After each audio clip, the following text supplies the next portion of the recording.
Assalamualaikum warahmatullahi wabarakatuh. Selamat sore semuanya. Semoga selalu dalam keadaan sehat dan bersyukur. Allahumma amin. Sebelumnya kami dari kelompok 1 mata kuliah pengembangan kurikulum PAI yang beranggotakan saya Kafir Maulana Rusyad dan dua teman saya yaitu Mbak Anissa Husnul Nadia dan Mbak Naindi Desvita. Kami di sini akan mempresentasikan makalah kami yang berjudul Hakikat Pendidikan. Selanjutnya saya di sini sebagai moderator akan membacakan susunan presentasi yang terdiri dari 3 bab. Yang pertama, pengertian peran dan fungsi kurikulum yang akan dijelaskan oleh saya sendiri.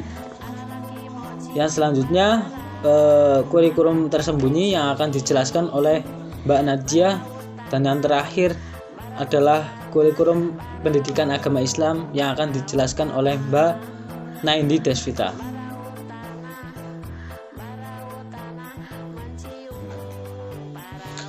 Pengertian kurikulum.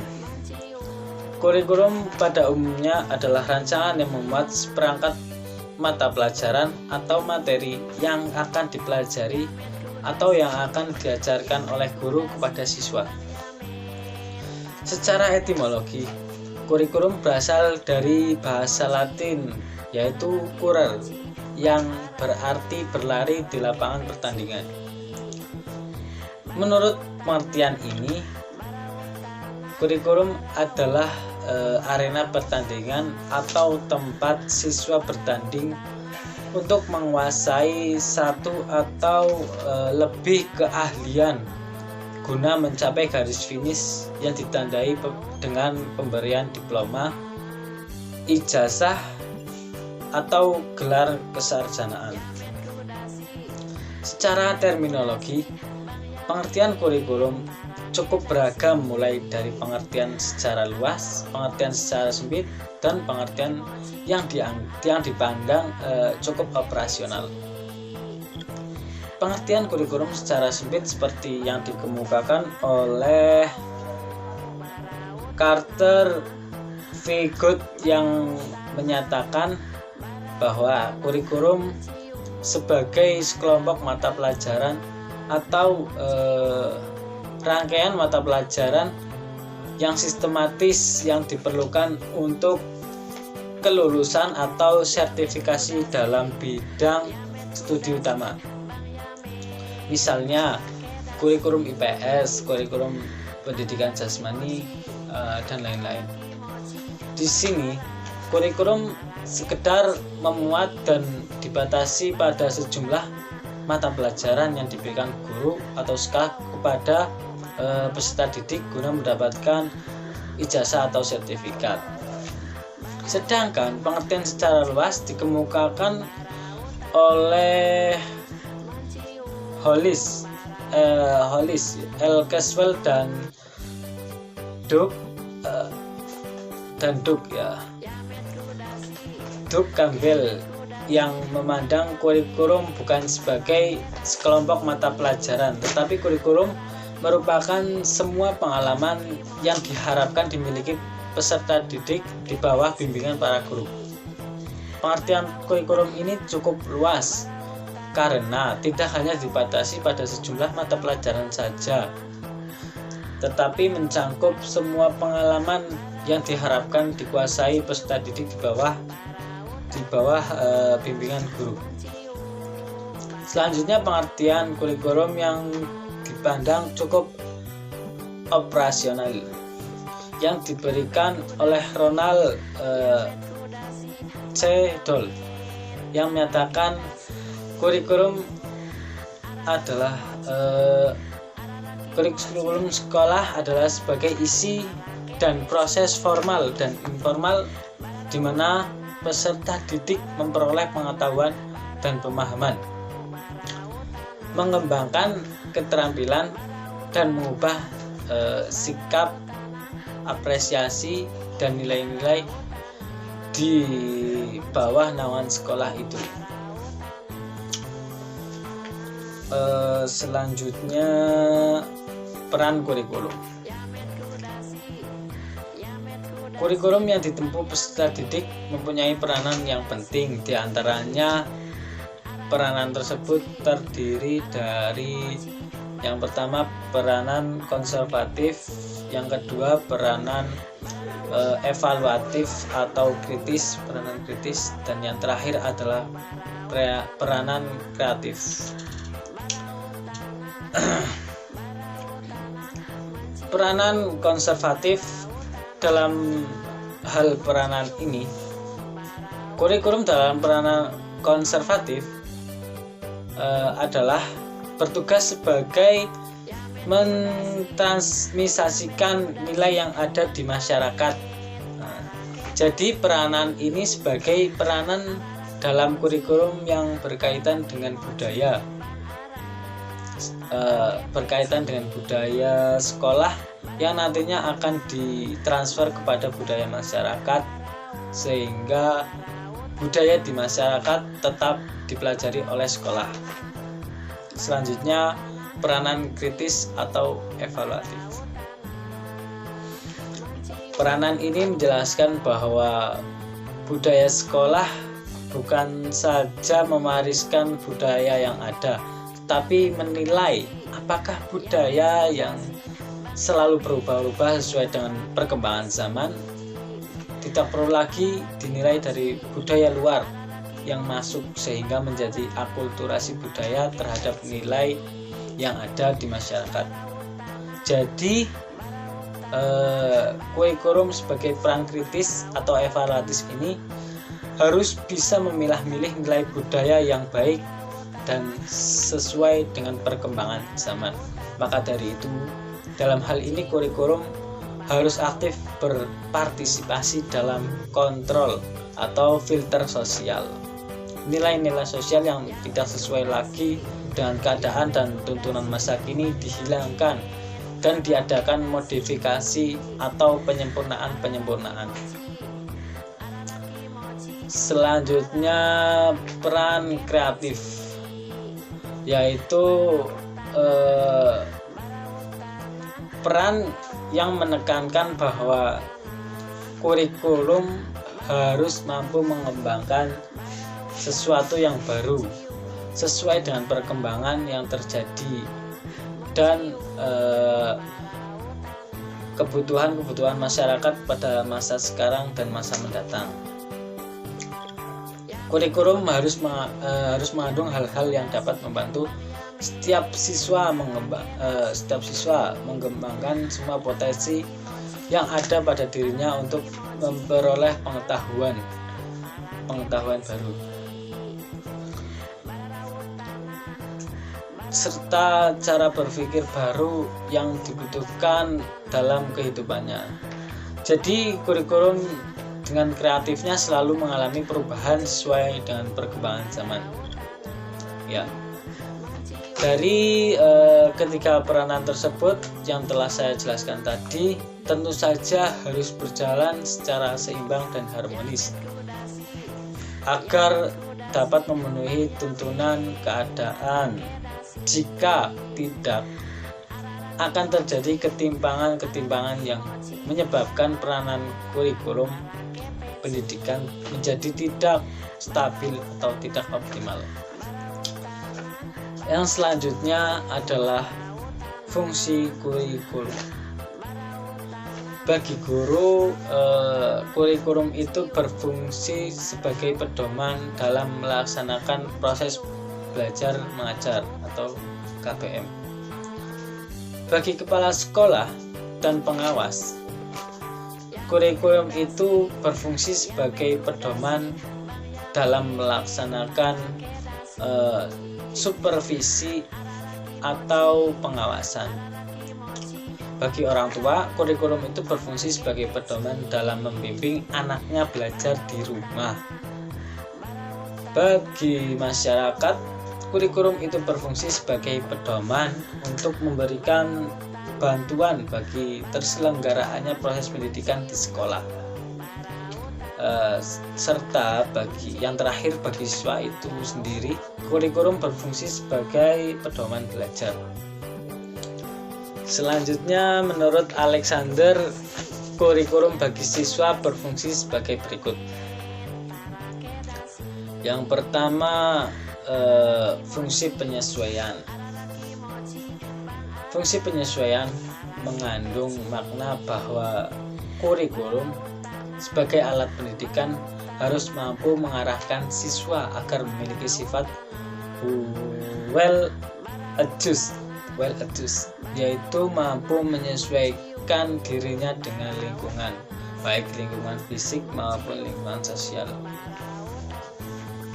Yang kedua, fungsi integrasi yang mengandung makna bahwa kurikulum sebagai alat pendidikan harus mampu menghasilkan pribadi-pribadi yang utuh, karena siswa pada dasarnya merupakan anggota dan bagian dari masyarakat.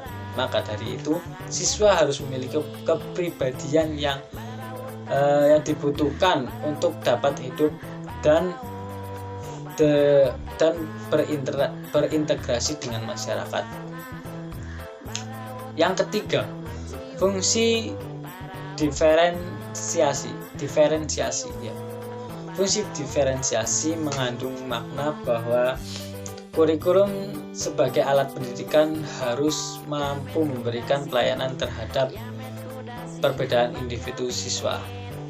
Setiap siswa memiliki perbedaan baik dari aspek fisik maupun psikis yang harus dihargai dan dilayani dengan baik. Yang keempat, fungsi persiapan, yaitu bahwa kurikulum sebagai alat pendidikan harus mampu mempersiapkan siswa untuk melanjutkan studi ke jenjang pendidikan berikutnya. Selain itu, kurikulum juga diharapkan dapat mempersiapkan siswa untuk dapat hidup dalam masyarakat seandainya ia karena sesuatu hal tidak dapat melanjutkan pendidikannya. Yang nomor 5, fungsi pemilihan. Fungsi pemilihan mengandung makna bahwa kurikulum sebagai alat pendidikan harus mampu memberikan kesempatan kepada siswa untuk memilih program-program belajar yang sesuai dengan kemampuan dan minatnya. Dan yang terakhir, kurikulum berfungsi sebagai diagnostik, yaitu fungsi diagnostik yang mengandung makna bahwa kurikulum sebagai alat pendidikan harus mampu membantu dan mengarahkan siswa untuk dapat memahami dan menerima keadaan serta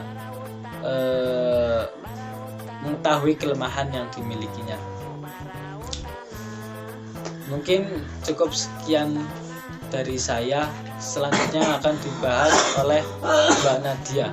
Baik teman-teman, di sini saya akan melanjutkan submateri yang kedua, yaitu membahas tentang kurikulum tersembunyi atau hidden curriculum. Nah, tadi kan sudah dipaparkan oleh Mas Kavin tentang kurikulum itu merupakan suatu instrumen pokok dalam pendidikan yang sangat penting. Nah, kurikulum itu bagaikan jalur untuk menuju suatu pendidikan yang lebih efektif dan efisien. Nah, jadi secara garis besar kurikulum itu dibagi menjadi dua, yaitu kurikulum aktual dan kurikulum tersembunyi atau hidden curriculum. Nah, kurikulum aktual itu ditulis atau dikeluarkan secara formal oleh Dinas Pendidikan, yaitu Kementerian Kebudayaan, Pendidikan dan Kebudayaan atau dalam kata lain Kemendikbud, dan yang satu atau Kemenak dalam cakupan madrasah dan lain-lain. Dan kemudian yang kedua ada hidden curriculum. Nah, hidden curriculum ini itu kurikulum yang tersembunyi atau dalam kata lain kurikulum ini itu tidak tertulis secara formal, tetapi itu mempunyai peran penting dalam tujuan suatu pendidikan. Nah, kita membahas tentang hidden curriculum. Nah, kembali lagi, kita yang sebagai notabene menjadi calon seorang guru PAI. sebelumnya pendidikan agama Islam sendiri. Sebagai seorang guru yang bijak, nah tentu ketika kita menerangkan tentang mata pelajaran PAI itu tidak melulu tentang nilai, tidak melulu tentang prestasi seorang siswa untuk menguasai suatu materi tersebut yang berdasarkan kompetensi dasar dan kompetensi inti, tidak melulu tentang itu. Nah, sebagai seorang guru kita juga harus mengajarkan tentang hal-hal lain yang di luar di luar kurikulum aktual tersebut, kurikulum yang formal tersebut. Nah, seperti misalnya contoh dalam suatu pembelajaran PAI, semisal akidah akhlak atau Quran hadis atau yang lainnya. Nah, di samping seorang guru itu menerangkan tentang kompetensi dasar dan kompetensi intinya, nah, itu seorang guru bisa memasukkan nilai-nilai kurikulum tersembunyi. Semisal menerangkan tentang sopan santun atau sifat disiplin dan lain-lainnya yang tidak masuk dalam kompetensi yang tidak masuk dalam kurikulum aktual. Nah, jadi kurikulum hidden kurikulum itu merupakan kurikulum yang tidak tertulis, tetapi itu berperan penting dalam tujuan suatu pendidikan. Nah, adapun contoh-contoh lain dalam kurikulum tersembunyi pada kurikulum 2013 dapat disimak melalui video berikut ini.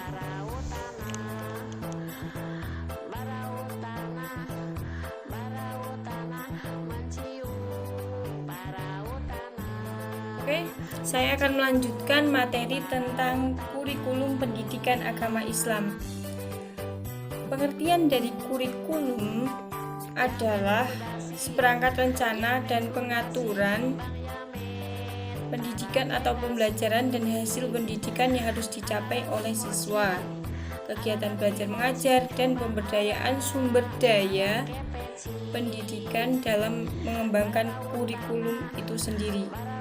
Sedangkan pengertian dari pendidikan agama Islam adalah upaya sadar dan terencana dalam menyiapkan peserta didik untuk mengenal, memahami, menghayati, hingga mengimani dan berakhlak mulia dalam mengamalkan ajaran agama Islam yang bersumber dari kitab suci Al-Quran dan hadis. Melalui apa? Melalui kegiatan bimbingan, pengajaran, pelatihan, serta penggunaan pengalaman. Di Indonesia sendiri memiliki 3 instansi yang membawai sekolah-sekolah. Yang pertama, Kementerian Pendidikan dan Kebudayaan atau Kemendikbud, itu membawai sekolah dasar dan menengah. Yang kedua, Kementerian Riset dan Teknologi dan Pendidikan Tinggi, itu membawai jenjang pendidikan tinggi. Yang ketiga, Kementerian Agama membawai untuk jenjang yang berbasis agama seperti madrasah ibtidaiyah, madrasah tsanawiyah, madrasah aliyah. Untuk sekolah-sekolah yang umum seperti SMP, SMA, atau SMK, serta SD itu menggunakan kurikulum yang dari Kemendikbud.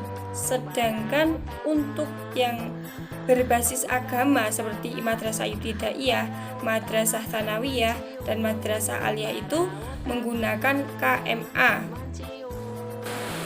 Di antara struktur kurikulum menurut Peraturan Kementerian Pendidikan dan Kebudayaan RI Nomor 35 Tahun 2018 tentang perubahan atau atas Peraturan Kemendikbud Nomor 58 Tahun 2014 tentang Kurikulum 2013. Kurikulum 2013 sendiri mulai aktif sejak tahun 2013-2014. Nah, di antaranya struktur kurikulum yakni kompetensi inti, mata pelajaran, beban pelajaran, muatan pembelajaran, dan kompetensi dasar. Kompetensi inti merupakan standar untuk mencapai standar kelulusan, standar kompetensi lulusan atau SKL yang harus dimiliki setiap peserta didik di dalam kelas. Sinkronisasi horizontal sebagai kompetensi dasar antar mata pelajaran pada kelas yang sama dapat dijaga. Selain itu, sinkronisasi vertikal berbagai kompetensi dasar pada mata pelajaran yang sama pada kelas yang berbeda dapat dijaga pula. Rumusan dari kompetensi inti menggunakan notasi sebagai berikut. Kompetensi inti atau K1 untuk kompetensi inti sikap spiritual. Kompetensi 2 atau K2, KI2 itu untuk kompetensi inti sikap sosial. Nah, K3, KI3 itu untuk kompetensi inti sikap pengetahuan, dan KI4 itu untuk kompetensi inti keterampilan. Mata pelajaran. Yang kedua, mata pelajaran. Struktur kurikulum SMP atau MTS terdiri atas mata pelajaran umum kelompok A dan mata pelajaran umum kelompok B.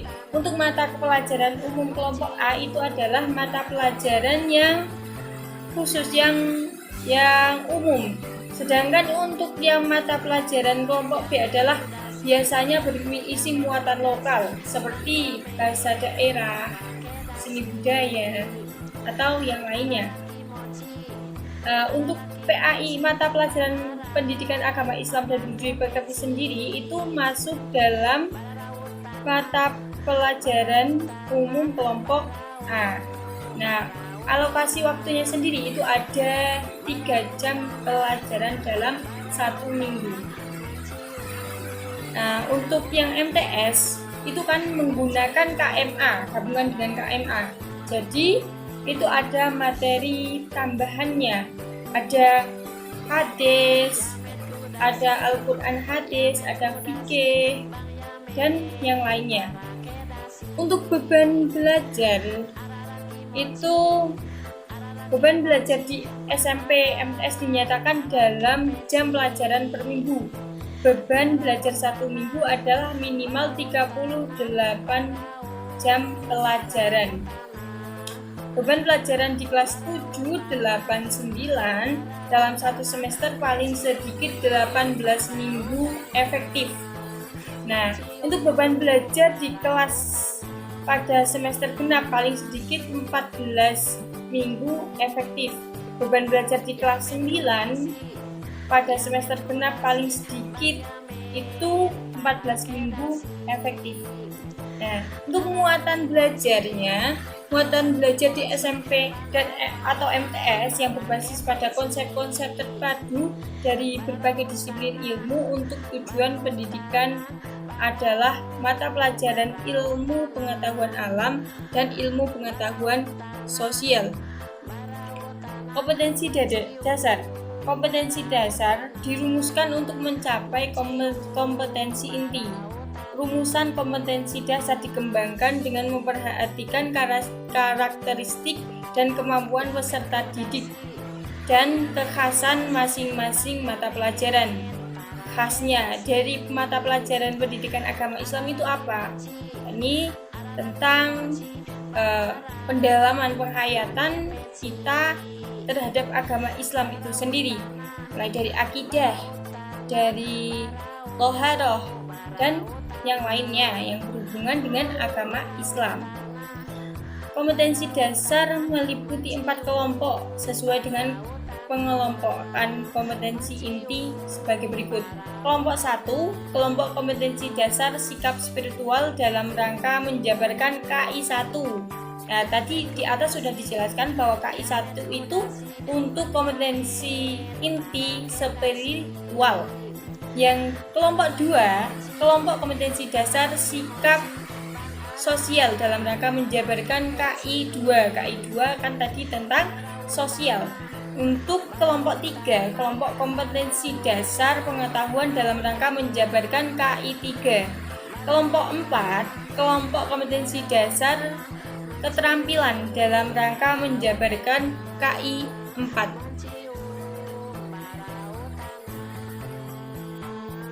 Adanya kurikulum PAI itu sendiri sama dengan fungsi dari kurikulum mata pelajaran yang lain. Adapun fungsinya ya ini sebagai alat untuk mencapai tujuan pendidikan agama Islam. Jadi kurikulum ini sebagai pedoman pegangan dalam kita menjalankan pembelajaran selama 2 semester atau selama kurikulum itu belum diubah kembali. Kan tadinya ada kurikulum 2013, kemudian sekarang sudah ada kurikulum revisi 2019. Nah, itu sebagai jadi kurikulum itu selalu berubah-ubah, menyesuaikan dengan keadaan dan mengembangkan pendidikan menuju yang lebih baik lagi dari yang sebelumnya. Nah, yang kedua itu sebagai pedoman untuk mengatur kegiatan-kegiatan pendidikan agama Islam di sekolah atau madrasah. Jadi adanya kurikulum ini sangat penting sekali, sehingga guru dalam mengajar atau tenaga pendidik dalam mengajar itu tidak melenceng jauh dari patokan dari pembelajaran yang akan diajarkan. Pemerintah telah menetapkan standar nasional pendidikan sebagai acuan dalam pengelolaan pendidikan pada pendidikan dasar dan pendidikan menengah. Di samping itu, pemerintah telah memberlakukan kurikulum 2013 sebagai panduan umum dalam penyelenggaraan pembelajaran pada satuan pendidikan. Ya, demikian yang dapat saya sampaikan mengenai kurikulum pendidikan agama Islam.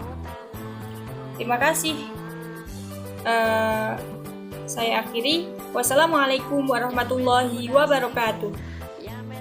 Sekian presentasi dari kelompok kami. Apabila banyak kesalahan mohon dimaafkan. Wabillahi taufik wal hidayah wal inayah. Wassalamualaikum warahmatullahi wabarakatuh.